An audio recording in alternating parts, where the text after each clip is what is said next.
Okay, I grabbed a few things and I have it plugged in, but I want to take a minute to, I guess, talk about a few things before I do it. Right now, I put it on this drip tray that's actually the drip tray from my kegerator. It didn't come with one. This one over here came with, you can see like that steel tin it's in. This baby one didn't come with one either, but the water, when you're melting away the ice, to shape it, it's running off as water, and you got to catch it. So we're gonna see how well that drip tray works out, and then so here is my ice.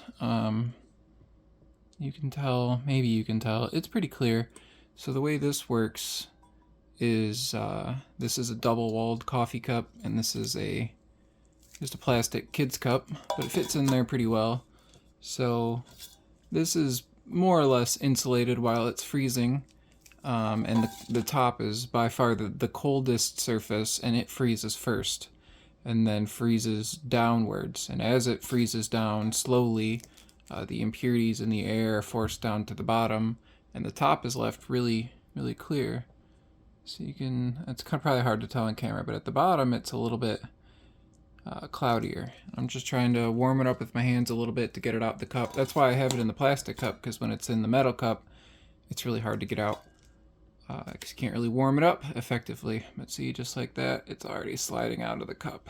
So I changed my mind too about that. We're going to do the diamond, because I think it's going to be maybe the most striking of the molds that I have. And then we're going to do a race between the two biggest spheres. So, and actually I missed a glass for we're gonna sip on a little bit of whiskey while we watch the race happen, and then I think I'm gonna make a rum gimlet to cap it all off. Let me grab a glass for that. Let's see.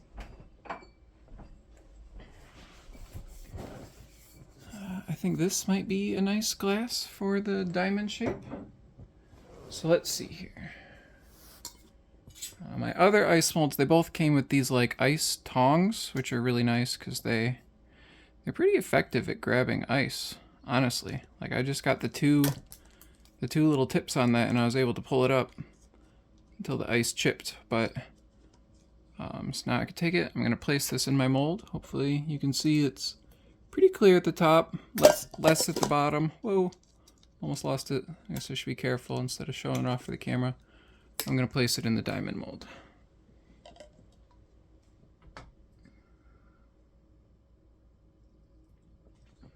Okay, it's going pretty quick actually, so like faster than I was expecting. I'm going to get that on there.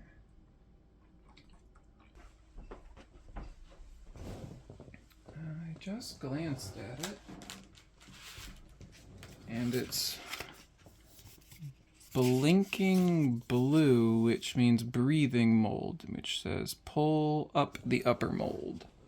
Okay.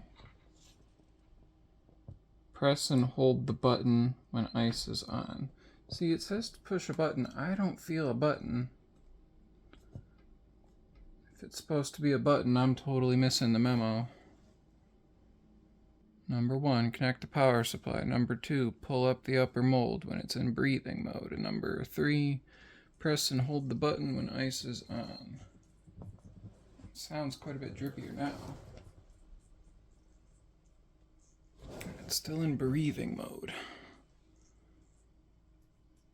So I don't think the heater has engaged yet. I feel like... Oh, okay, is that the button?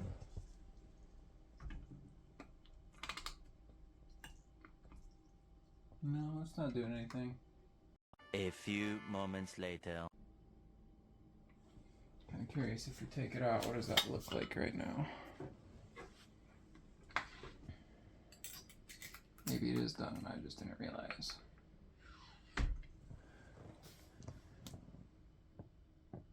Yeah, I think it was probably done. That is pretty cool. Let's see. Maybe I got a cooler cup. Let's see.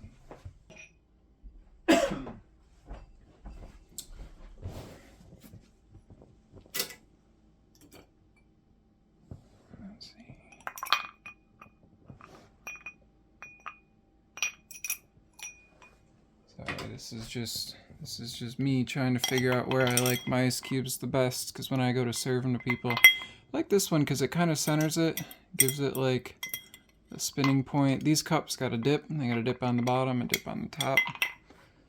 Get those out the way.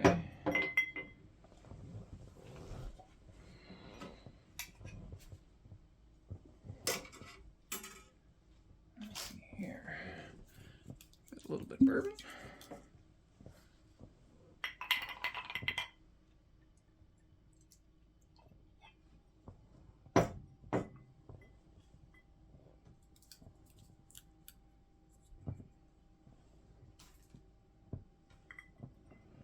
Yes. Very cool. Yeah, once you know, you're sacrificing some of the size of your ice for the shape, but that makes sense. I mean, this is, so think of it like when you're faceting a stone. You're gonna lose at a minimum 40, but more likely up to 60% of the volume to go from a raw stone to a faceted jewel like this. So, you know the analogy? It stands. Okay. Very cool. So, next. Next I say we do a race. So this is my old one. It works through conductivity is really the whole thing it goes off of. It's got this whole big volume of, I think, aluminum here. And because it conducts heat well, you know, even though it feels kind of cool to me, it's a lot warmer than the ice, and it's got a lot of warmth trapped in it. And it sinks, it's like a heat sink, right? It pulls all the heat or the coldness away from the ice as you put it in it and transfers the heat in, and there's a lot of heat in this volume of metal. So this is the Whiskey Ice Company Spherical Ice Maker. I was really excited when I got this one years ago too. It's just really slow, so it's really just, this is something I can only do for myself, not something I can really bust out at big parties. It makes 2.6-inch spheres. Let's see. This is supposed to be 2.75. So, yeah, I think it is ever so slightly larger, which is cool. Even bigger ice spheres now. So, it might not be quite fair because, oh, there we go. I can kind of turn it around. This one just did one, but that's okay. We're gonna. That's its whole thing, right? That's its whole deal. It can make them back to back. So let's take these inserts out. It does feel very warm to the touch. Not like uncomfortable. I'm actually just gonna set this down on the bubble wrap, but